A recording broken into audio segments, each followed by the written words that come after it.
in this picture, we have designers, artists, researchers, which came specially from Sweden. Magnus is coming specially from Stockholm, and he's gonna speak a little bit about an exhibition running in another place in Brussels, in co-production with Design Vlaanderen, in the context of Design September.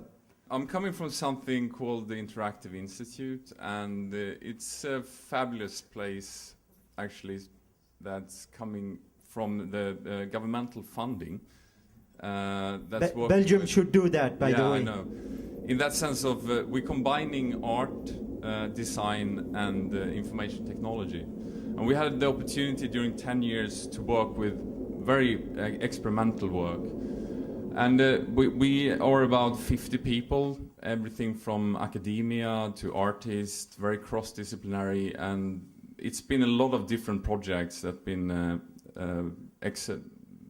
been produced during these years. And here you see Sweden, up north.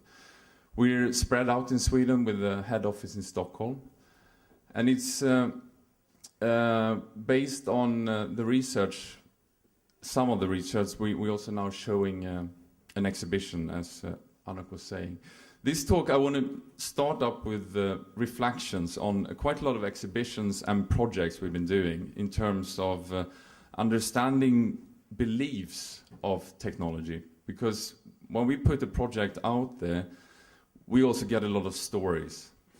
And what we've been seeing in particularly 2-3 projects I'm going to show you here is quite fascinating in the terms of you seeing from creating the project that you know there's certain research behind it and there's a lot of beliefs around it.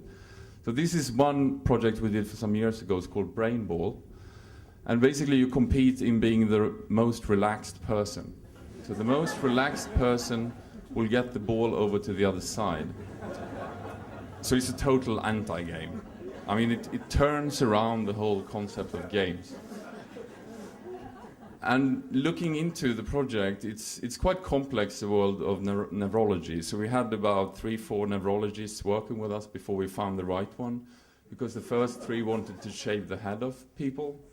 And we realized the interaction model was quite complex doing that. So in that sense of working with exploring this area of neurology, you could see that people were starting to make up a lot of stories. And especially in this case, with Brain Ball, there was all these mails about, I was thinking about this, and you were thinking about that, and a lot of moral questions, anything to even terrorist attacks questions. And this one is another one we explored in using neurology. It's a bar where you get the drink you deserve.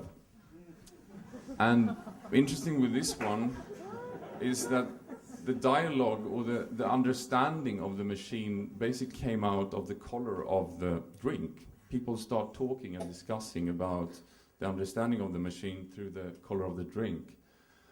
And I just want to, in terms of more sustainability questions, seeing a lot of the stuff we've been working with lately, is that there are some things with when you're stuck in a system trying to understand yourself that is very coherent with the thing of recycle and sustainability question. We are stuck in the system of understanding ourselves, and also in terms of these other questions, we are stuck in that way. Another one, of course, in the question of sustainability, it's all about me. Consumption is all about individual lifestyle, etc. And we did a project this spring that it was a profile project for a building in Stockholm. It's called Slow-Mo. And it's basically a recording studio, a small recording studio that using a slow motion video camera. So it's taking like 300 seconds frame per second video.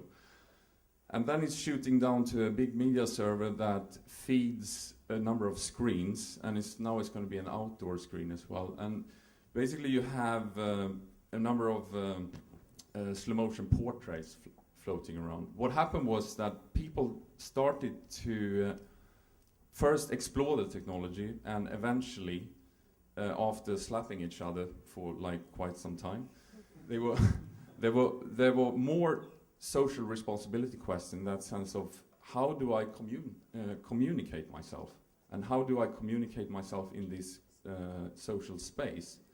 And that kind of goes back to the exhibition we're here to show, that's showing at the Design of London, because it's a lot of perspectives in all these kind of questions. And I think in the exhibition that's on show here, there's a number of art projects and then there's a number of design projects. And what they're trying to do is to discuss, to create a discussion around what visualizing energy and the understanding of me as a person looking at energy. And this is one of the art projects that's called Mezzo. And it's basically crack opening the discussion about what energy is. Because energy as a term is everything from the Big Bang to an energy bar. And in between there you have all these questions with sustainability, about behaviors. So the exhibition it's 8 different pieces that basically trying to discuss these questions and also show different kind of ways of showing those scenarios. There's one piece that's very poetic that I like. This one is Nils Edvardsson. There was his artist coming to us, and we let him work with a piece that's recording sounds from power plants. So it's basically 6 power plants in Stockholm. He's been sitting there with a microphone, miking them up, and so he's been sitting in that power situation there. So you can listen to the different power stations in Stockholm, or around Sweden actually. So tomorrow we're having a small presentation at 2 o'clock at Design of London, and you're all welcome to meet me and draw me at that one. Thank you.